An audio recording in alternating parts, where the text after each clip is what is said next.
at the end of the day, when you're in bed and you're reflecting on your day, if you relive it in your head and you go to sleep thinking, would I repeat this day voluntarily again tomorrow? And if the answer is no, then it's time to reevaluate. I don't want to be a product of my environment. I want my environment to be a product of me. Prestige Living Podcast. So with that, who do you want to be? Hello, welcome to Prestige Living, your podcast that highlights the individuals in Orange County who have banked on turning a profit simply by putting all of their time and energy into their passion rather than a safety net. I'm your host, Jay O'Brien, here with your co-host, Jordan Wilson. Co-host. Today we have two very special guests who are making quite the splash in Newport Beach and Costa Mesa in that general community with solutions that can benefit everyone. Just having opened in December 2014, they've already established over 600 clients in just these 4 months. Whether you're jet lagged, coming down with the flu, or hungover out of your mind, they have a needle and a bag with your name on it to curb the discomfort. In fact, they have a total of 14 IV treatments. I've personally used their services plenty of times and have recommended them to several people around me. They are both extremely busy, working 70 plus hours a week, so we are extremely lucky to have them on the show today. Please welcome Elizabeth Bales and Brett Florie. Liz and Brett, welcome to the show. Hello. Thank you for having us. So, I know you guys are super busy, so first and foremost, this idea of the hydration room, when did it begin? Liz and I went to residency up at USC about 10 years ago, and it all started when the two of us would administer IVs to our friends who were hungover, and we saw the immediate results. And the two of us have collaborated seriously over the last 2 to 3 years, coming up with all the different dosages and finding a compounding pharmacy that can make all the vitamins for us. And we've tried everything on our friends the last 2 years, and have come up with different IV therapies from people, as Jay had mentioned, that from jet lagged to people that have cold and flu. And then we have a lot of athletes that come in for fitness hydration. I'll let Liz expand on it. So I think the thing to point out is almost every resident, no matter what field they're in, has done this for probably the last 50 years, you know. So the idea and concept isn't very new. Like, I first even figured it out that we could do that. I was in a liver transplant and I was an intern. Usually it can be up to a 12-hour surgery, just holding the freaking retractor. So the surgeon can see, and my fellow was really, really sick, like horribly sick. But medicine, you can't stop. You can't have a sick day. So the anesthesiologist at the time had him scrub out, gave him a little bit of Toradol, a little bit of Zofran, which are medications for nausea and pain, and about 3 liters of fluid. And he was able to finish surgery. I was like, wow. I mean, at the time I was so young, I never really even thought about it. And that's when I started doing it for myself when I was sick, for myself when I was hungover, so I could get up at 4 in the morning and do rounds. And then just kind of, when we met, we decided to make it this dream, this thought that every resident wanted to do, a reality. So one of the first questions that I have on my list for you two was, when was, did it take a while for you to realize that, hey, we could turn this, idea and this kind of quick fix into a business, and so you're saying that idea came by almost immediately. Oh, yeah. The idea for there's a market for this. Oh, yeah, definitely we knew that. And the first one opened, that's more of a hangover clinic, is Hangover Heaven down in Vegas. And they really focus on their population, which is hangovers. And that's not what we really wanted to do. That's probably the least for our business. We wanted to do more of a wellness clinic, which we're actually doing right now. I think the biggest struggle for us is the business standpoint, because neither of us are business people. We're doctors. So I think getting the logistics together was one of the biggest struggles, and will be a continuing struggle. Just getting it off the ground, getting the lease signed, and all this. I mean, all of the everything that goes into the nuts and bolts of a business. Yeah. What about from a marketing perspective? Is that also a struggle? Yeah, we've been fortunate. When we first started, most of the marketing was word of mouth, because obviously it's a big investment having a proper and formal PR team per se. So we were fortunate enough to team up with a PR team. They've been awesome, and now we're starting to get media press and social media, but in the beginning it was grassroots word of mouth that kind of got us where we are today. Plus his wife is amazing. She does marketing, so she really kind of helped steer and guide us in the beginning, which was wonderful. Awesome. So, yeah, speaking of media, I was reading an article about the hydration room in the Daily Pilot earlier, and they kind of listed your services. You said the hangover remedy was kind of like one of the least popular, or not popular, but least used. What do most people go in there for? What's your most popular? So yeah, we just don't basically push the hangover is our biggest thing, because I don't want that clientele because it can kind of create a ruckus, right. And we want our other patients to really enjoy that spa environment. What's popular really depends. With the gentleman, it's the energy boost, hands down energy boost. We'll give you energy for about 3-4 days, non-jittery feeling. So guys, number one is the energy boost. As Jay and I are sitting here drinking Red Bulls. Exactly. Shaking violently. Why do you have to go there? Yeah, totally Exactly. man. And then, cold and flu. Like when one friend gets it, then they send in 10 of their friends once they get sick. With women, what I'm noticing, the big one is our high-dose vitamin C, because it does so much. One, if your kids are sick and you don't want to get sick and you don't want to do the round robin, that I know happens to Brett all the time, you do the high-dose vitamin C to prevent you from getting sick, even if you don't have symptoms, right? Plus, has this benefit of making your skin look awesome. So that's kind of most common with women. So, like, how many people do you think you'll get in there on a Monday? Or maybe on a Tuesday? What's your slowest day? I'd love to be able to say that. Every week is different. We try to analyze the data, and to this day, we still can't tell you what the busiest day or slowest day is. Typically, Mondays and Thursdays have been our busier with the weekends. On Mondays, I'd say we get a lot of people recently with Coachella come back for a lot of the hangover therapies, and a lot have been flu and cold going around. So I think hangover therapy and our high-dose vitamin C, as Liz mentioned, the cold and flu IV therapy have been popular. So we've got the hangover, the high-dose vitamin C, and the energy boost. Oh, yeah. What are the other services? Can you list them off for the people listening? Well, we have about 15 IV therapies now. We kind of have an underground menu a little bit that we're slowly in development. And we have over 10 injection therapies that, once again, there's a lot of underground menus items a little bit too. I don't even know where to start, I guess. We treat people, a lot of executive travelers for jet lag. We have, as Liz mentioned, the energy boost. We have the hangover therapy. We have the cold and flu. As I mentioned, with athletes, we have a fitness recovery therapy. I'm recently now developed, and talking with marathon runners, have developed like a marathon prep. And their main focus there is for energy and so they don't cramp, so they can finish the race, because it's a big problem with marathon runners. So we're constantly in development. Wow. So it's surprising to me that the hangover one isn't one of the most popular, because I feel that the word of mouth thing, everyone's talking about the hangover cure. Like, that's how I heard about it. That's how everyone really? I know heard about it, if it wasn't from me. Like, and I mean, I know a considerable amount of people that go there, but maybe they don't go there for that. Yeah. But that's probably how they heard about it. Interesting. It's very true. Like the business model when we first started, Liz and I talked about, we thought we'd be sustainable basically on selling the hangover and the word of mouth on hangover. But we quickly found out that, which is a great blessing to have, that our main sellers was not the hangover. It's about number 4 or 5 on our list when we look at our sales. Right. But the cool thing is that the type of hangovers we do get, we get our regular patients that come in for other reasons. So instead of getting the young 20-year-olds that come in that can cause a little bit of a ruckus because they might be even still drunk when they come in, we get the moms, okay, who hasn't gone out in a while, basically went out with their girlfriends because one of their birthdays, 40th birthday parties always brings people in. That's our new popular one.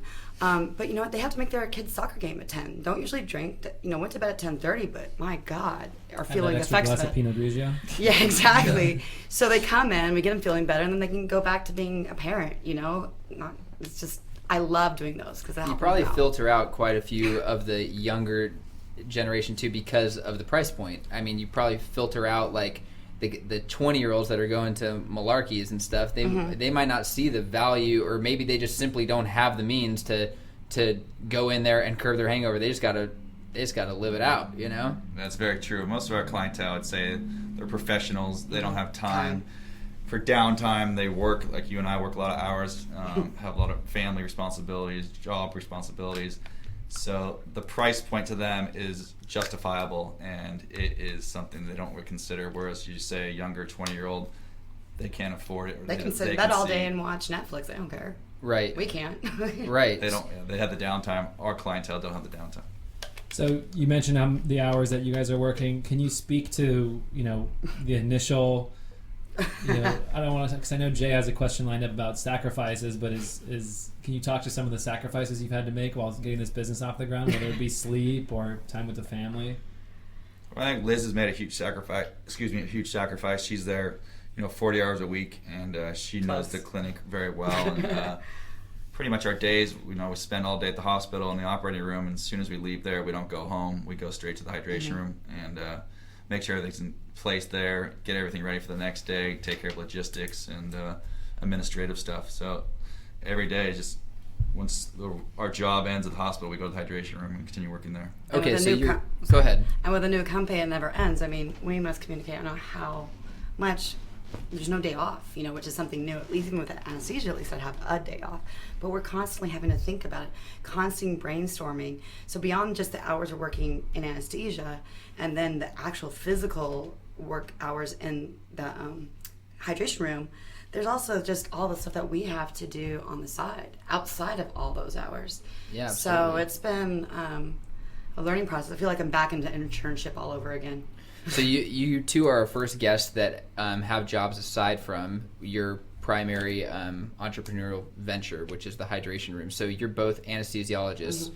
And how many hours a week do you think, Liz, you spend doing anesthesia versus in the hydration room? Same question to you, Brett. Oh, that's a good question. I don't know how many hours do I do? I don't know, like 40 at least for anesthesia, at least. At least 40 plus for anesthesia, at least. So and combined, you're at 80? Or I'd say more. I mean, I literally get up at 4:30 in the morning and go to bed around 10 o'clock. And most of that time is spent working. Is that 7 days a week? Yeah. Well, not 4:30, but on the weekends. But it's also, my dad instilled in me when you're starting a new company that you got to put all in. And that's what we've done for since we opened 5-6 months. We put everything into this company because the most important thing is to see its success, learn things that we have to change, systems that we put in place. Getting good staffing is huge and more difficult than we anticipated. And I think, we're getting to a point where we can kind of back off a little bit and start spending time with our families. I would say I spend probably 60 hours of 70 hours a week at the hospital and probably 20-30 hours at the hydration room. Wow. On average. So do you think that with the growth that you've seen so far in the last 4 months with 600 clients or something, and as it continues to grow more and more and more, what's the end goal? Is it for this to be more of a scalable business model where you do have full-time staff pretty much handling everything and you guys are more of like just the owners that aren't running the show and you're doing anesthesia full-time? No, I think we've always created this as we want to make it a wellness clinic with a boutique feel. So I think that's what makes us unique from other clinics, that you always have a doctor presence and the doctor is very involved and present in the facility. Our business model has always been with a vision to grow and expand in Southern California. We didn't think we'd be expanding this quickly after 4 months, but we're already there, and considering we have plans in the making to expand. But we still want to keep it that boutique and not mass produce it. I don't want to be a massage envy. You know what? You took the damn words out of my mouth. I was thinking massage envy in my head. That is my biggest fear, is that our patients don't feel that personal touch. Yep. And that we're listening to them. And that's in the training of our staff. That's important. Like our receptionists right now, when someone walks through that door, they know their name. And pretty much, you've been there. I pretty much know everyone there. Yep. And their story. It's kind of a family at the hydration room. And that's what I really love. If you guys end up expanding in the near future, do you have an idea as to where you want to go citywide? Yeah, we're in Newport Beach now. We'll definitely go south and north. Okay. So when you guys hit the ground running and open this place, in December, did you staff it with employees right out of the gate, or did you run it yourself before you started staffing? Especially since you said you had a struggle on the business side of things, like wondering how the logistics go. What did you do right out of the gate? Yeah, we always say doctors don't know anything about business. No. They don't know shit really about business. So We were when winging it, man. Came to staffing, it was Craigslist. We're starting a wellness clinic, come and interview nurses and receptionists, and kind of word of mouth. And we've learned very quickly that's not probably the best route. So we've got together a good crew of nurses and great staff, and it's kind of marketing people to refer us to people they know, and that's the way we kind of did it. But we're learning on the fly every week's a new week. And Yeah. we learn challenges we see, and we learn how to adapt and move forward to present a good product. Yeah, I guess there's a wide range of what excellent IV skills are. You know, everyone has it, and it just floored us. Just the range of competencies in hiring for our receptionists, our nurses, and we've been open 3-4 months, and how many we've fired 4 receptionists. Mm-hmm. They've only been there a couple of days, and talking to other business owners, I guess this is like the receptionists are like gold once you find a good one, sure. because they're the face of their company. It is 100% true. An assistant. Yeah, This is the face of your company, and it's someone you rely so heavily on. And yeah, traditionally they're not the most well-paid positions, but you're quick to pay the ones that are really good. And the first Real impression and the last impression. Yes. First in the door and last in the Very door. true. We have interviewed so many different assistants here, and we've gone through a number of different transaction coordinators and people that make our business go around, because similar, like to the boutique touch and whatnot, when we do a transaction, we are not trying to be like every real estate company either. And like the Massage Envy example is perfect. Having our touch on everything. So it's like, how do you have your touch on everything And have a life. but and have a life, because from a business standpoint, it must at some point be scalable. Otherwise, I'll be doing 20 deals a year and it'll never be 500, because I'm like, well, I got to have my personal touch. From a business standpoint, that's not a good thing. It's like you gotta replicate yourself, and it's so hard and it's so uncomfortable to even think about, because it's like, well, I need to clone myself. I think it would be great. yeah, no one can replace me. Yeah, and it's crazy, but that's what I ask about the employee thing, because usually when someone starts a business, it's like the business grows the business. And so, you know, like if you start a sandwich shop or something, it's like, as the owner, you're the one making those freaking sandwiches until you've got the business to hire the part-time college kid who's going to help out, and eventually it grows and grows and grows. And here we are at the hydration room. It's like 4 months, boom. We didn't have time. Yeah, you just brought people in right out of the gate, and we're able to see success in that. I think that's incredible. It's cool, yeah. So yeah, we're in the process probably to get a business consultant and get more high tech in the 21st century versus Liz and I trying to run it. 'Cause as she says, we can't clone 5 of us, especially if it expands, and you got to put your trust in hiring good employees and trust that they're going to Cutting the umbilical cord, as we're learning to do a little bit once we can trust our staff. And right now we have over 31 employees and independent contractors, and we started out with 2 nurses and 1 receptionist. So you have 31 employees? Not employees, but independent contractors that work with us. Okay. How many employees do you have? We have like 1 employee. That's our receptionist. Someone who's actually on staff? Yeah, she's Okay. Because most of our nurses, they have full-time jobs at other hospitals, and they pick up just per diem work at the hydration room. That's kind of how we staff it now. See, that's exactly what I mean too. It's like the business grows the business. There's plenty of people in our realm too where we bring them on, but it's like a contract-based thing. It's like you're working on this one file, and when the file's over, you get paid, and then the relationship is over. The relationship is over until the next one. Yeah. You know, you're not full-time staff or whatnot. And sometimes it's because it's hard to find that person that you can mutually benefit with and commit to, like the assistant or the receptionist, where you're like, well, I don't know if I want to officially bring you on, and then it's a pain in the ass to get rid of you. And this is just even figuring out the hiring, like something we've never even thought about. It's just the hiring process. Like, how do you even do it? Like, what system do you have in place? And my mom's an office coordinator, so she's been laughing because she hires receptionists because she's enjoyed my struggle, or our struggles with staff, because she understands. But just coming there, how are we going to interview? Do we do a working interview? Do we do a 90-day trial, a 2-week trial where they know it's temporary? All those little logistics. We just thought you interviewed someone and they started, kind of. Was kind of odd. I was listening to a podcast yesterday, actually, and they talk about this. Tim Ferriss talks about this on... Tim Ferriss. You never talk about that guy. Yeah, so this is my idol. You guys...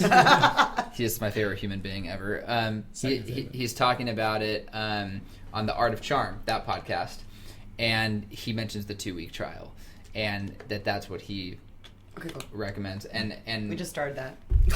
Man, Tim Ferriss, he will change your life, hopefully, as he has changed mine. And he's a master of efficiency. So if you don't have time, everything about him is like, I don't have time either. So everything is quick. What were you going to say, Jordan? No, nothing, man.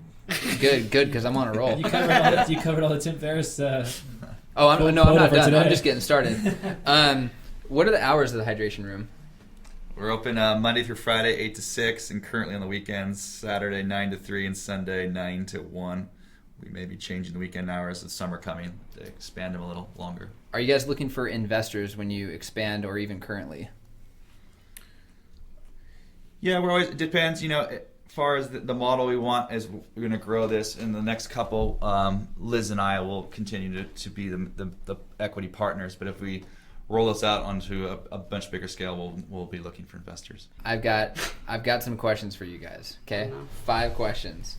Number 1, what is your favorite quote or a philosophy that you live by? Something that sticks in your head that might be like a mantra of yours.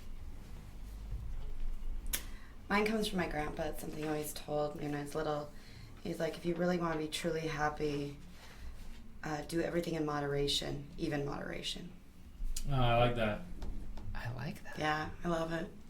It really changes your life. You don't go in too deep on things.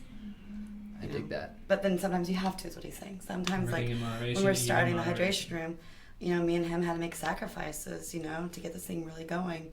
But I'm not going to live the rest of my life like this. But this is the time where we needed to do it. Mine is kind of cheesy, but it's live your life, live every day as it's your last, because you may not be here tomorrow. And I think it's really true, especially when you have kids and family and stuff, and you take for granted every day, which sometimes you do, and you get in a rut. But if you step back and look how blessed we are and what we have, you should appreciate it and be thankful for every day you're here. Do you think you're pretty good at that? I try to be, but no, I'm not. Takes a lot to step back. So when you get you're home tired, you're cranky, but when you try to reflect, I try to be positive and be blessed, to be thankful for what I have. I'm so blessed to keep on surrounded with a great family, and so I try to do it, but I could be a lot better. It's an honest question, an honest answer, because I completely believe in that too. Is like, you really need to live your life like that. And I always say that at the end of the day, when you're in bed and you're reflecting on your day, if you relive it in your head and you go to sleep thinking, would I repeat this day voluntarily again tomorrow? That's good. And if the answer is no, then it's time to reevaluate. Yeah. Wow. And I always think about that, because you're right. It's so easy to say it, but like a week can go by like that, and you're like, oh, I know, I really got to be better. But hey, that might have been the last week. So it's like you always have to drill that in your head. And recently I was reading this thing where they talk about the importance of meditation, and I think this is like a Buddhist proverb or something, but when they're talking about meditating, they're like, you need to meditate for 15 minutes a day, like every day. You must do, whether you start your day or end your day like that or whatever. And they say, if you don't have 15 minutes, if you don't have the time to meditate 15 minutes a day, then you need to meditate 3 hours a day. And I was like, whoa. It's like, good point. It's crazy, right? That's a good point. But it's true. You got to unplug and reflect, and then make sure that you're doing, of course, what you want to be doing. And it sounds like you guys are. And on that note, what does your morning routine look like? Is there some sort of structure to it? Do you have one, Brett? I always get up around 5 o'clock, and I work out in the morning before I go to work. Kind of do you really? Gives me a stress relief. Or I'll try to, if I have a late surgery, I'll try to go surfing before, and those are kind of things that help me relax and get in the right mindset before I go to work. Wow. And just keeps me positive, and I like to be in shape. So I try to do that every morning, whether I've not slept or have slept, and that's kind of my morning routine. Nice. Liz, any morning routines? Just get your ass to work and punch out the day? Not really. Just definitely feed my dog every morning. But That's a good. that's the only routine I really have, because things just change based on what my day is going to be. So speaking about sacrifice and what Jordan was talking about earlier, what do you think with the hydration room? What's your biggest struggle been to date? Either struggle or sacrifice. I have to think. I think the biggest struggle has been adapting to our growth so quickly. Yeah. That's a great struggle to have. Yeah, It's it's not a bad thing to have, but It's a hard thing to have. exponentially been growing way quicker than I anticipated, and trying to adjust and deliver a quality product has probably been the biggest struggle. Mm-hmm. And whether that's from staffing, Liz's Eye's presence at the clinic, getting more product. Sometimes we've run out of vitamins and waiting for vitamins, and that's a very stressful thing when people are coming for. It's like going to a gas station, no gas. Right. So that's probably been the biggest struggle, is trying to adapt to our growth so quickly.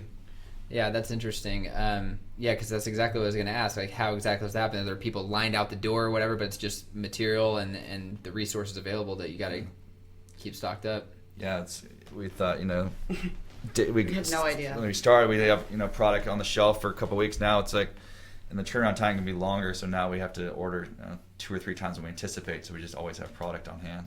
So it's a good problem to have. And we're doctors, the hospital has one person to do inventory and track inventory. So, something we had to learn is, I actually went to the person at our hospital that does it and go, could you give me some pointers here? Mm-hmm. How do we do this, And he literally sat down and talked to me, and we had to come up with a whole inventory list, which we've never had to do before, and a system in place to just make sure we're ordering it and all this stuff. So it's been a very interesting thing, and I thought we'd eventually be able to just have a weekly order or something, but we have no idea what the next week's going to bring, how much busier we're going to get. So now it's like we keep a lot more stock just so we don't have that problem. Right. So that's like one of the tricks in business too, is that you always have to have systems and processes in place for everything. And Jordan will tell you here at the brokerage, we have checklists for everything. And it's almost crazy how much we do, but it's to the point where if myself or my business partner dropped dead today, if someone logged in, they could more or less figure things out, minus the personality and the work ethic, right? They could see how to keep the brokerage running, and having that solid receptionist or that solid assistant who could take the inventory and order it and having it printed out, the day she just up and leaves or you got to fire her, it's like plug in another one and they know exactly where to leave off, Mm-hmm. Where to find the Red Bull. Yeah, where do you find Red Bull? Where's Jay? I've never seen so much Red Bull at one office.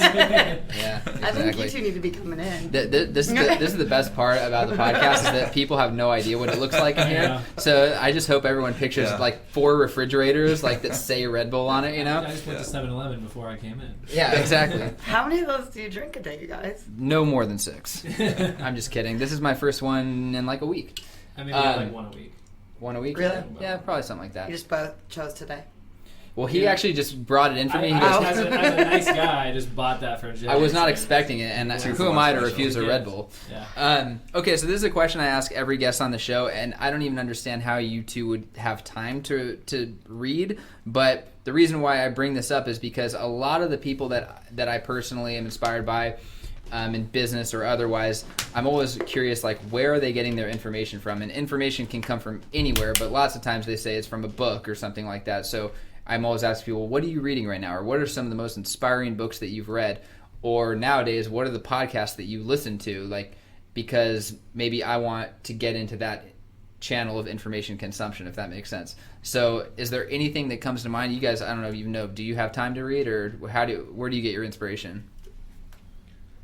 As they say, I very rarely pleasure read. Tied up with kids, family, work, and more work. But I think autobiography, I like to read those. And an inspirational one I read about 6 months ago was the autobiography of Howard Schultz, who's the founder of Starbucks. And it's pretty impressive how he came from really nothing and how he built this empire of Starbucks. And it just gives you inspiration. And basically what I took away is his work ethic. And it sounds cheesy, but if you have a dream and you have put your mindset to it, you can achieve what you want. Liz, any reading for you? I hate to admit it because people think doctors are educated, but I don't read. You are educated. I only read when I have to get educated because I don't enjoy it. But my inspiration is from the people around me. Is talking to people. It doesn't matter their age, what they do, their background. You can find out something. You can be inspired and find out something from the people around you just by listening. And with the hydration room, that's really, I could tell you every therapy who inspired it. Wow. What patient, what person. That's awesome. That's our opener right there for this episode. And one of the things we always say too, and I mean, finding inspiration from other people is obviously huge, and you get everyone's story and you understand like how this influences that and whatnot. Mm-hmm. But we always say, you're the average of the 5 people closest to you. So that's scary for me. I mean, think about it, right? And so it's like, who are you spending your time with? Yeah. And are these people, are they dragging you down, or are they inspiring you to go up? I mean, there's plenty of people in my life that I've come in contact with, or maybe have been friends with in the past or whatnot, where if I said, hey, I'm going to open up my own real estate brokerage tomorrow, I'm going to quit my job and everything. I mean, it's not even just some people, it's most people that would say that's a horrible idea. It's very rare that someone actually gets behind that. It's because we talked about this last episode. They're not scared. They're not scared that you'll fail. They're scared that you'll succeed. Yes. Yeah. People get very jealous when you have a good business, or you see that. Yeah. Which is, it's critical to surround yourself with people that are like, Very we true. said the other quote too is like, be the dumbest one in the room.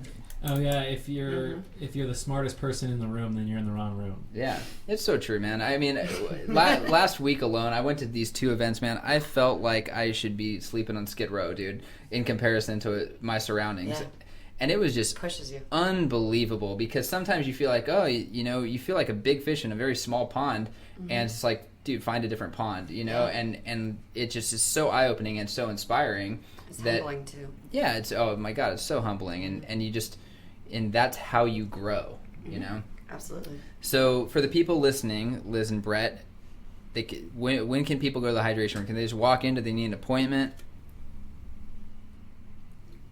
The last month or so, we kind of rolled out slowly, appointment only, because we're just increasing that quickly, that we don't want people, like 5 people to show up all at once as a walk-in, and then what kind of experience are they going to have? And then rushing around trying to take care of them, but you can't have a spa-like experience. You feel like you're in a freaking ER. So to keep that kind of relaxed stuff, but keep the volume, we like to control that, so we doesn't get that feeling. How do they schedule an appointment? Just you call. Just call in. Yeah. Okay. Just call in. We schedule it. We have train the receptionist how to schedule so we don't get slammed. We've increased our staffing, so during those periods we take more people. And then if walk-ins come and we can accommodate them, we do. If we can't, we schedule an appointment or have them come back an hour later when we can accommodate them. Okay, so an appointment might be same day or next day. Or an hour, or on your way in. Hey, people call driving in and say, you have any availability? And we'll say yes. It's great. If hey, we're busy, you might have to wait 20 minutes, or you can come back at this time. So we don't discourage you. Yeah, we don't bar you if you show up and have an appointment. But we try to, as Liz says, make it a positive spotlight wellness experience. We try to keep it try to manage the expectations. The flow, Yes. Keep it organized and structured. And the interesting, our staff, they've been saying is, we'll have a busy day. But they'll feel like, oh, it's kind of slow today. I go, well, how many pages in the sign-in did we do? Or, a page and a half, which is very, very busy for us. And but they didn't feel it. And so when our staff doesn't feel stressed, guess who? Like, our patients don't feel stressed. So I'm kind of really excited about it. Very true. Yeah. Very true. Okay, and are you guys on Instagram, Facebook? How can people get a hold of you on social media? Liz is in charge of social media here. She can answer that. We have Facebook, Instagram, Pinterest, Google+. Is it just The Hydration Room? Mm-hmm. And how about a website? www.thehydrationroom.com. Okay, it's easy enough. And can you give everyone your phone number in case they want to schedule an appointment? I'm assuming the hydration room. Yes. Your personal cell phone. Personal cell phone would be great. 949 Appointment, 650-0866. Say that One more time. because I was talking. 949-650-0866. Okay, great. We'll take care of you. Awesome. Well, we want to thank you guys so much for taking the time out of your extremely busy lives to come in here and share all that information with us. And again, that's thehydrationroom.com. You can check them out on Instagram, Facebook. They're located in Newport Beach. You can find them online, and they are amazing. Now get back to work. Thanks for having us, guys. Much. Appreciate it. Appreciate it. Bye.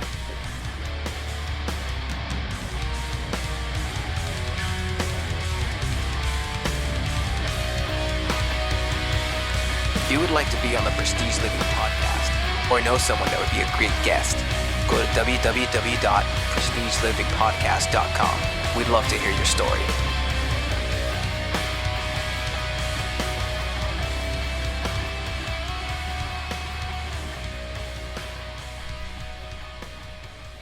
As a reminder to all of our listeners, this podcast is fueled by RE/MAX Prestige. RE/MAX Prestige services all of Orange County for tenants, buyers, and sellers looking for VIP service, zero pressure, and optimal results. Whether you're looking for your first condo at $150,000 or selling your $5 million luxury home, we are your solution. This week's testimonial comes from Charles Suzara, who writes, "Some people wait a lifetime to enjoy their dream home. Thanks to RE/MAX Prestige, I am living that dream now. My agent knows how to take care of his client's interests and find the right fit in terms of location, type of home, and especially budget. He's the type of agent that listens and goes the extra mile for his clients. If I rated my experience in working with him on a scale from 1 to 10, he would get a 15. Taste may change, and I know if I ever decide to purchase another home, he will be the only agent I call." So there you have it, another example of our core philosophy, representing our clients' best interests at all times. Like us on Facebook by searching RE/MAX Prestige, and feel free to reach us online at prestigelivingpodcast.com. Thank you so much.